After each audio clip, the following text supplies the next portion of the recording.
कहानी की शुरुआत में हम लंदन की एक कंस्ट्रक्शन साइट को देखते हैं जहां कुछ वर्कर्स काम कर रहे होते हैं। तभी वहां पर काम करने वाले वर्कर्स को एक तहखाना मिलता है जिसे किसी राजा ने 16वीं सदी में बंद करवा दिया था।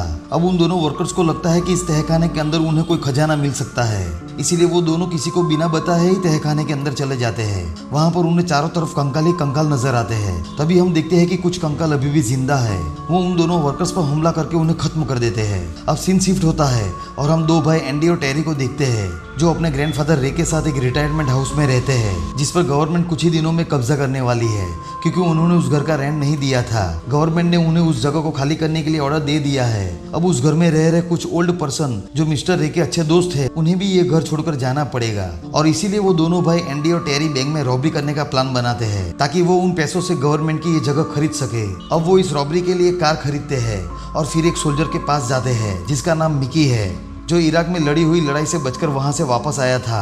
वो एक साइको था। इराक की लड़ाई में उसे सर पे एक गहरी चोट आई थी जिसकी वजह से उसके सर में एक मेटल की प्लेट लगाई हुई थी।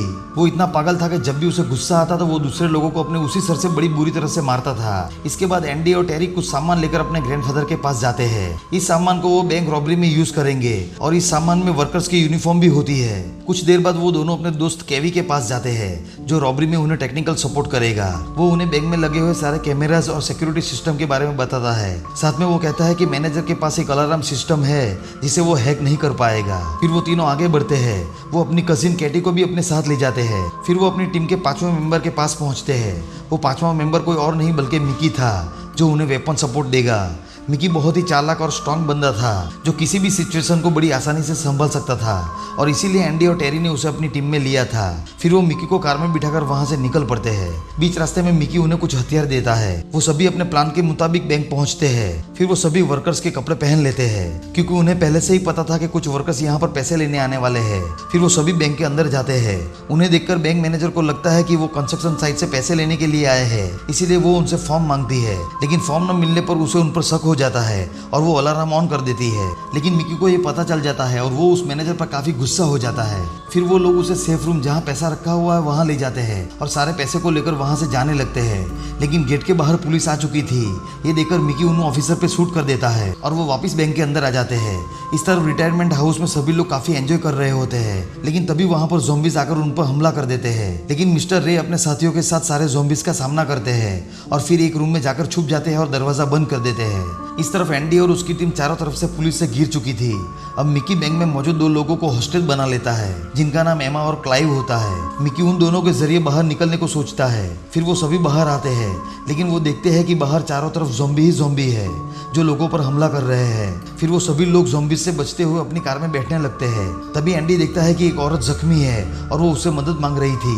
अब एंडी को उस पर तरस आ जाता है और वो उसे अपने साथ कार में बिठा लेता है। फिर वो सभी वहां से निकल जाते हैं। लेकिन कुछ देर बाद बीच रास्ते में ही वो लेडी ज़ॉम्बी बन जाती है और सब पर हमला करने की कोशिश करती है। ये देखकर मिकी उसे शूट करके कार के बाहर फेंक देता है। इसके बाद एंडी सभी को लेकर अपने अड्डे पर पहुंचता है जहां पर एक ज़ॉम्बी मिकी के हाथ पर काट लेता है। तभी कैटी गन से उस ज़ॉम्बी को शूट कर देती है लेकिन उस ज़ॉम्बी का मुंह मिकी के हाथ में ही रह जाता है। फिर वो सभी अंदर जाते हैं जहां एमा उन लोगों को रेडियो सुनने के लिए कहती है ताकि इस वायरस के बारे में कुछ पता चल सके। इसलिए टेरी और कैटी रेडियो में न्यूज़ सुनने के लिए कार के पास पहुंचते हैं। इस दौरान कैटी टेरी से कहती है कि मिकी को ज़ॉम्बी ने काट लिया है और वो कभी भी ज़ॉम्बी में बदल सकता है, इसीलिए हमें जितना जल्दी हो सके उसे मार देना चाहिए। लेकिन टेरी उसे समझाता है कि हम ऐसा नहीं कर सकते। फिर जब वो रेडियो सुनते हैं तो उन्हें पता चलता है कि ये वायरस पूरे ईस्ट लंदन में फैल चुका है। इस वजह से आर्मी ने पूरे एरिया को क्वारंटाइन कर दिया है। फिर टेरी अंदर जाकर अपने भाई एंडी से मिकी के बारे में बताता है कि वो कभी भी ज़ॉम्बी बन सकता है। लेकिन एंडी उसे कहता है कि मिकी एक बहुत ही बड़ी लड़ाई लड़कर वापस आया है, वो बहुत ही स्ट्रांग है, इसीलिए वो ज़ॉम्बी नहीं बनेगा।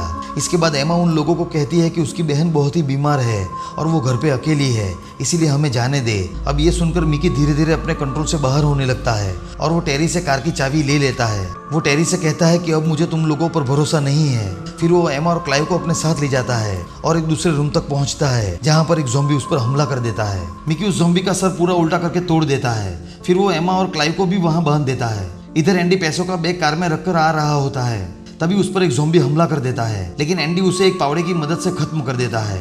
इस तरफ मिस्टर रे अपने एक साथी को बचाने के लिए घर से बाहर आते हैं क्योंकि वो ओल्ड मैन ठीक से चल नहीं पा रहा था। फिर मिस्टर रे बड़ी बहादुरी से उस ओल्ड मैन को बचाकर घर में वापस ले आते हैं। इस तरफ हम देखते हैं कि मिकी अब पूरी तरह से एक ज़ॉम्बी बन चुका है। वो एमा और क्लाइव पे हमला करने ही वाला होता है, लेकिन तभी एमा जोरों से चिल्लाने लगती है और उसकी आवाज़ सुनकर सभी लोग वहां पर आ जाते हैं। फिर एंडी और टेरी मिकी के सर पर शूट करते हैं, लेकिन मिकी पर उसका कोई भी असर नहीं हो रहा था क्योंकि उसके सर में मेटल की प्लेट लगी हुई थी।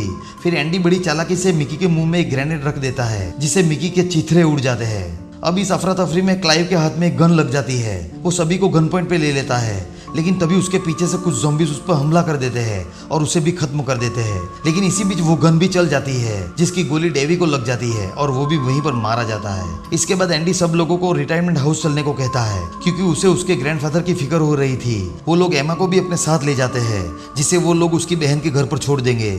फिर वो सभी ज़ॉम्बीज से बचते हुए कार तक आ पहुंचते हैं, लेकिन उस कार की चाबी तो मिकी के पास थी। इसीलिए एंडी कार की चाबी लेने के लिए मिकी की बॉडी के पास जाता है, जहां पर एक ज़ॉम्बी उस पर हमला कर देता है। एंडी उसे शूट करता है, लेकिन तभी उसकी गोलियां खत्म हो जाती है। उसी वक्त वहां पर टेरी आ जाता है और वो उस ज़ॉम्बी को शूट करके एंडी की जान बचा लेता है।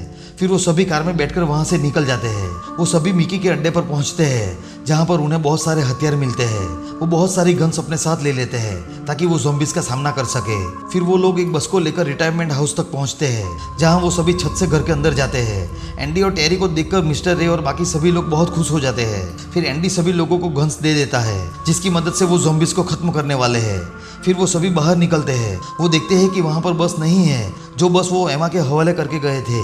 लेकिन तभी वहाँ एमा बस लेकर आ जाती है और वो सभी लोग बस में बैठकर वहाँ से निकल जाते हैं। बीच रास्ते में एमा बातों ही बातों में मिस्टर रे को उस रॉबरी के बारे में बता देती है, जिससे मिस्टर रे को काफी बुरा लगता है। लेकिन जब एंडी और टेरी उन्हें बताते हैं कि उन्होंने ऐसा इसलिए किया क्योंकि वो रिटायरमेंट हाउस को बचाना चाहते थे, तब मिस्टर रे उनसे कहते हैं कि इस बार तो मैं तुम्हें माफ कर देता हूँ, पर अगर अगली बार तुमने ऐसी गलती की तो मैं तुम्हें माफ नहीं करूंगा, क्योंकि गलत हमेशा गलत ही होता है, फिर चाहे वो अच्छे काम के लिए ही क्यों ना किया गया हो।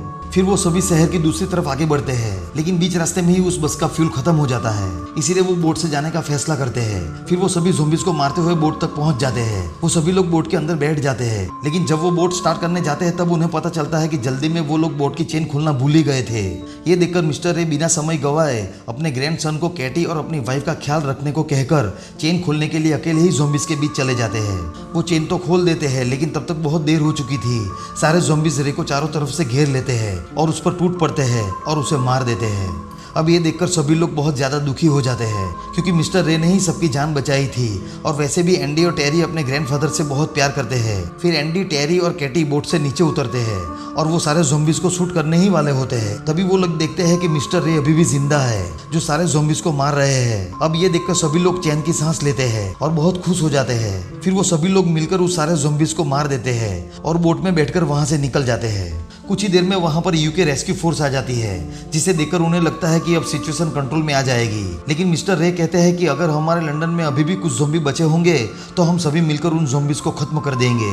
मिस्टर रे का गजब का कॉन्फिडेंस देखकर बाकी सभी लोगों में भी हिम्मत आ जाती है और सभी लोग खुश हो जाते हैं और यहीं पर ये मूवी एंड हो जाती है। दोस्तों, अगर आपको ये वीडियो पसंद आया हो तो वीडियो को लाइक और चैनल को सब्सक्राइब जरूर कर देना।